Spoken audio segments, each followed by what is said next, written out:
Muse were well known and heavily praised for their work in the early 2000s with albums such as Origin of Symmetry, Absolution, and Black Holes and Revelations. But they started to lose their strength through releases like Drones, Simulation Theory, and Will of the People. Well, just under a month ago, Muse came out with their 10th studio album, The Wow Signal. But is it any good? Hello everybody and welcome to another album review. Today we are debuting Muse on this channel, reviewing their latest release, track by track to see where this album shines, or falls behind. The Wow Signal is named after a strong narrowband radio signal detected on August 15th, 1977 by Ohio State University's Big Ear Radio Telescope, which ties into themes of cosmic mystery, existential hope, and extraterrestrial contact that appear on this album. This project also contains personal themes of heartbreak from frontman Matt Bellamy as he and his wife split apart in mid-2025. So there are many themes explored on this album. Let's dive in to find out how it's been executed. This track opens really strongly with the instrumental build-up reminding me of Knights of Cynadonia, which is a great sign. Although the verses feel like generic modern Muse, which doesn't offer much in terms of memorability, and the choruses are okay, but they don't do too much for me. This song shines in terms of instrumentation with the melodic strings in between each part and the chaotic solo and outro. The bridge is in Latin, which appears to paint a picture of humanity reverting to terrified religious worship as an alien threat arrives. This is the most interesting part of the song, but I don't really have too much to say on this track. Maybe it will grow on me, but as of now it feels forgettable and just blends in with other Muse songs. Although the instrumentation is great, building tension for the listener. This opener gets a light 5 out of 10. This sort of disco pop is what Muse do frequently with their modern songs, which has resulted in many fans losing interest as it usually misses the mark. But I can confidently say that this is their best song they've made in this genre. The chorus is incredibly catchy, with it being one of the most memorable parts of the entire album. Also, it would be rude to not talk about how amazing that bass is throughout this track, which significantly elevates the whole experience. The outro to this song is a nice touch too, which is the chorus sung alongside a children's choir. Overall, this song is great, showing great songwriting and creating a catchy atmosphere, earning a fair 8 out of 10. Shimmering Scars. This song is much more laid back and personal to the frontman Matt Bellamy. It deals with topics of his recent heartbreak with his former wife, and is executed decently well. The simplistic start to the song elevates the second chorus when all the instruments come in. The vocal delivery is on point and the lyrics are pretty good, managing to clearly tell a meaning of this song. It's a decent song, but it doesn't do anything too special. Although there is nothing wrong with it and it's a nice attempt to make an emotional piece, earning a strong 6 out of 10. This one song is the whole reason I wanted to make this video. As I mentioned in my top 10 bands video, this is one of my favourite songs of the year. The guitar riff is absolutely amazing, with it having aspects of Plug and Baby. The bass is incredible given the guitar the support it needs to shine, and the drums are so powerful.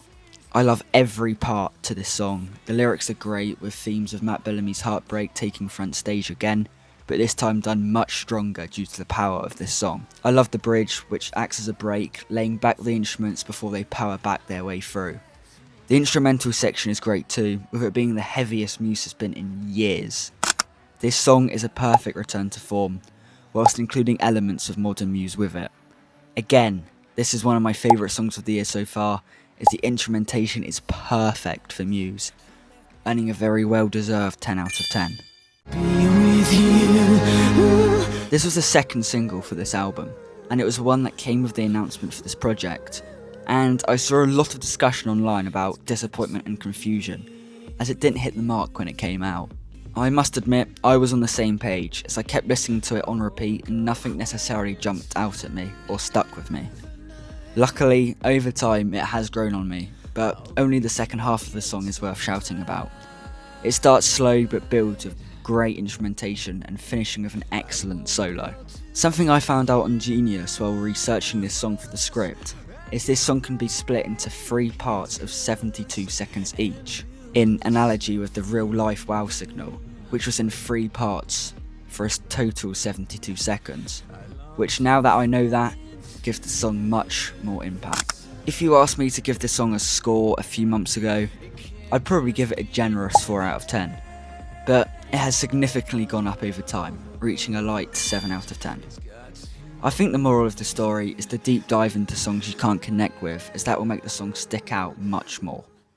Hello everyone, just wanted to leave another halfway message to point out this video might fall short in some aspects when compared to my other videos, as reviewing newer music is a different challenge because you've had less time to sit with songs when compared to songs I'm familiar with, and also this video is much more laid back as I'm using it to have some sort of a break while still posting, but I won't use it as an excuse for this video to be lazy, as you still deserve weekly quality content and it's great to discuss a new album, even if this video is a little shorter than the others. I'd appreciate you subscribing as it would mean the world to me. As of writing this script, I'm at 350 subscribers, and I really want to reach 500 by the end of the year. Also comment down your opinions of this album as I'd love to discuss it with you. Enough yap, back to the video. Yet again, we get another song with brilliant guitar work in. The track opens with a tapping melody, with then the rest of the instruments coming into action. It's very modern Muse, whilst having slight aspect of the classic sound. Something else I found out from Genius is the song features the rare 6/4 time signature, highlighted by the use of pounding drum sounds, referencing the number 6 in the title, and by no coincidence, it's also the 6th track in the album. The bridge is also a reference to their song Resistance, as that song said love is our resistance, and now this song says love revealed our failed rebellion. Overall, this song is pretty good, with the guitar being the highlight of this song, earning a light 8 out of 10.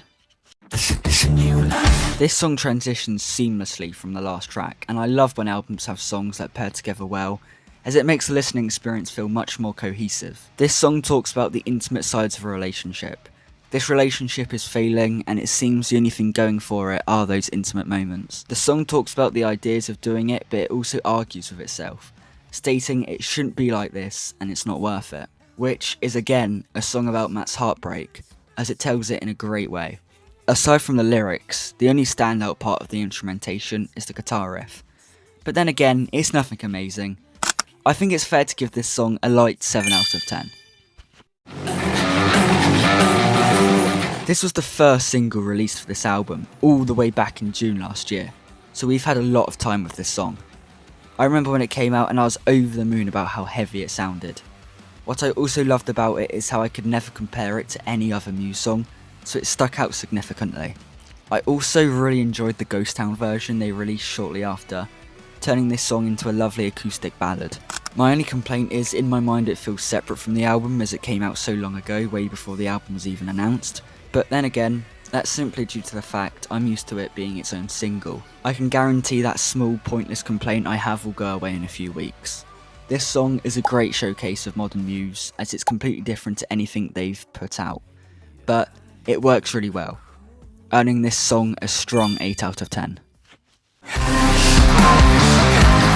This song is very special as it's the first Muse song to feature a guest vocalist. Ellie Goulding sings alongside Matt Bellamy, and it's a great contrast. I've only listened to this song a few times and I'm already very familiar with it, as it's super catchy and the chorus is a great hook. And I'm going a bit off script here, but it's stuck in my head as I'm currently recording this. The instrumentation is great on this track too, as the bass line opens this song and creates a dramatic tone when paired with the guitar and drums. The vocal delivery from both singers are great, especially in that chorus. I can't really complain about any aspects in this song, as it's undoubtedly unique and sounds like a Muse song. I think this song is no lower than a light 9 out of 10.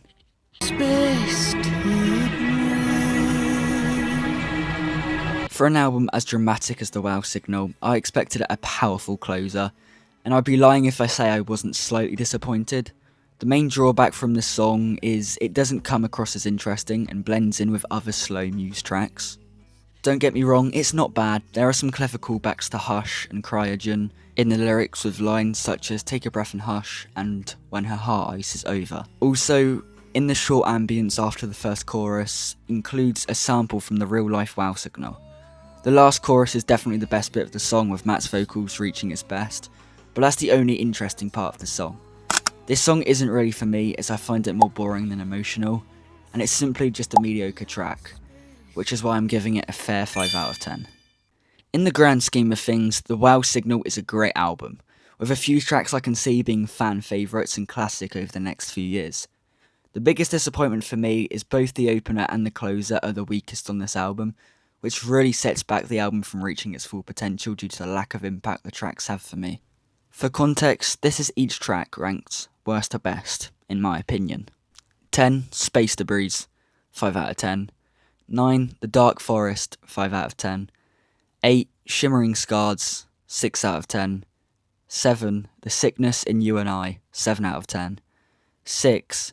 Be With You, 7 out of 10. 5. Hexagons, 8 out of 10. 4. Nightshift Superstar, 8 out of 10. 3. Unravelling, 8 out of 10. 2. Hush, 9 out of 10. And 1. Cryogen, 10 out of 10. So, as you can see, there are a lot more stronger tracks than mediocre ones, and there is not a single song on here I consider bad. The average rating for the songs are a 7.3 out of 10, and I'm happy rounding that to the nearest integer, meaning Muse's The Wow Signal sits at 7 out of 10. And I truly believe this is a great step up from their past few projects. It's a slight return to form while still having aspects of modern Muse. I think this is their best work since The Second Law, meaning that this is their strongest album in 14 years, which is a great sign.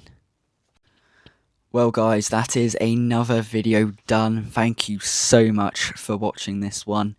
Like I said, this may fall short in some aspects, as I'm not as familiar with this album like I am with albums I'm incredibly passionate about. So that it may come across as a bit lacking in overall emotion and stuff in this video. And it's also a lot shorter, I reckon, judging by what I've just recorded. But I'll still hopefully edited this video quite well. And yeah, I've got much more videos coming up. I'm very, very looking forward to seeing this channel become what it can be. And I hope you stick along to see me grow. And yeah, I'll be seeing you guys next week. See you later. Goodbye.